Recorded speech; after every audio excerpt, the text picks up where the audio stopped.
പക്ഷേ K J Jacob, ഒരു ideological ethics ഇല്ല നിതീഷ് കുമാറിന് എന്നുള്ളത് നമ്മൾ പലതവണ കണ്ടിട്ടുള്ളതാണ്. ഒരിക്കൽ കൂടി അത് ആവർത്തിക്കപ്പെട്ടിരിക്കുന്നു എന്നുള്ളതാണ്. മമതാ ബാനർജിക്ക് അത് ഉണ്ടെന്ന് കരുതുന്നുണ്ടോ? മമതാ ബാനർജി AB വാജ്പേയി സർക്കാരിലെ മന്ത്രിയായിരുന്നയാളാണ്. നമുക്ക് ഒരു 2 സീറ്റും നൽകാം കോൺഗ്രസ്സിന് എന്ന് പറയുകയും ഒരു നെഗോഷിയേഷൻ ടേബിളിലേക്ക് കോൺഗ്രസ് ഒന്ന് വരുന്നതിന് മുമ്പ് ഏക്ലാ ചലോ എന്നുള്ള മുദ്രാവാക്യം ഉയർത്തി ഇനി ഒരു ചർച്ചയ്ക്കും ഇല്ല എന്നുള്ള നിലപാടെടുത്ത് ഇപ്പോൾ ഗസ്റ്റ് ഹൗസിൽ ഭക്ഷണം കഴിക്കാൻ പോലും അനുവദിക്കില്ല എന്ന നിലയിലേക്ക് പോവുകയൊക്കെ ചെയ്തിരിക്കുന്നു എന്നുള്ളതാണ്.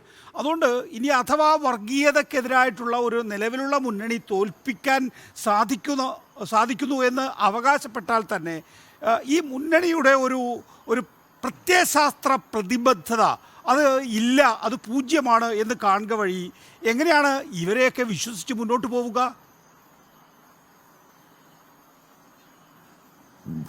ഇവരെ വിശ്വസിക്കാനുള്ള ഏറ്റവും പ്രധാനപ്പെട്ട കാരണം ED ആണ്. ഇതിനകത്ത് പ്രത്യയശാസ്ത്രത്തെക്കാൾ കൂടുതൽ ഇന്ത്യ മുന്നണിയുടെ ഒരു പ്രധാനപ്പെട്ട സംഭവം എന്നുള്ളത് എൻഫോഴ്സ്മെന്റ് ഡയറക്ടറേറ്റ് തന്നെയാണ്.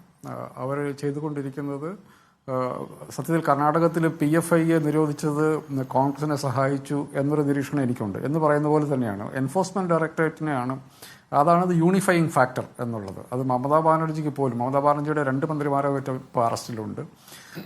ഈ പ്രശ്നം സ്റ്റാലിന് വരും, ഈ പ്രശ്നം കേജ്രിവാളിനുണ്ട്. ജാർഖണ്ഡിലെ മുഖ്യമന്ത്രി എപ്പോഴാണ് അറസ്റ്റിലാകുന്നതെന്നറിയില്ല. ഈ ഒരു സംഭവം നമ്മുടെ പ്രതിപക്ഷ രാഷ്ട്രീയ നേതാക്കന്മാരുടെ മുമ്പിലുണ്ട്.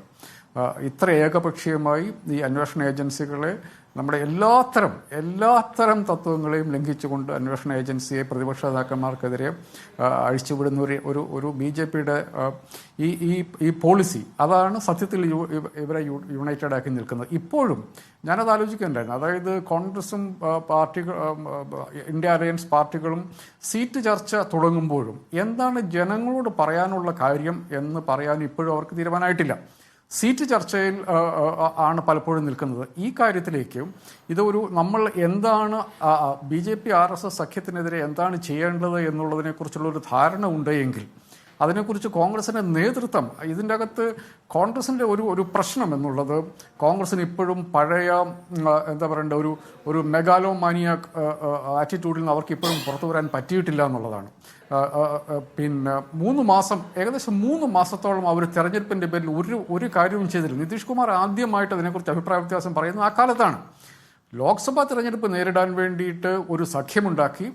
ആ സഖ്യം ലോക്സഭാ തെരഞ്ഞെടുപ്പ് എന്നുള്ളത് മാറ്റി നിയമസഭയിലേക്ക് മാത്രമായിട്ട് കോൺഗ്രസ് അതിന് ശ്രദ്ധ ചുരുക്കി. എന്നാൽ അതൊരു ഇന്ത്യ സഖ്യമായിട്ട് മത്സരിക്കുന്നുണ്ടോ? അതൊട്ടില്ല കാര്യം. അവിടെ മറ്റ് കക്ഷികളൊന്നും അടുപ്പിക്കില്ല. കോൺഗ്രസിൻ്റെ കോൺഗ്രസിൻ്റെ മര്യാദകേട്, അതാണിപ്പം ഇതിനകത്ത് സത്യത്തിൽ എത്തിയിരിക്കുന്നത്. കോൺഗ്രസ് ഇനിയെങ്കിലും മനസ്സിലാക്കേണ്ട കാര്യം, ഇതിന് ഇപ്പം നികേഷ് പറഞ്ഞ പ്രത്യയശാസ്ത്ര പ്രതിബദ്ധത എന്ന് പറഞ്ഞാൽ അതിന് ആദ്യം ഒരു പ്രത്യയശാസ്ത്രം ഉണ്ടാവണ്ടേ? ജനങ്ങളോട് പറയാനുള്ള ഒരു പ്രത്യയശാസ്ത്രം ഉണ്ടാക്കാൻ ഈ പാർട്ടികൾക്ക് ഇതുവരെ പറ്റിയിട്ടില്ല എന്നുള്ളതാണ്. അവരെല്ലാവരും വളരെ സീരിയസ് ആയിട്ട് സീറ്റ് വിഭജന ചർച്ചകൾ നടത്തുന്നുണ്ട്. പക്ഷേ സീറ്റ് വിഭജന ചർച്ച മാത്രം നടത്തിയത് കൊണ്ട് നരേന്ദ്രമോദിയുടെ സീറ്റുകൾ കുറയ്ക്കാൻ ഇവർക്ക് പറ്റില്ല എന്നുള്ള കാര്യം ഇവർ മനസ്സിലാക്കേണ്ടതുണ്ട്.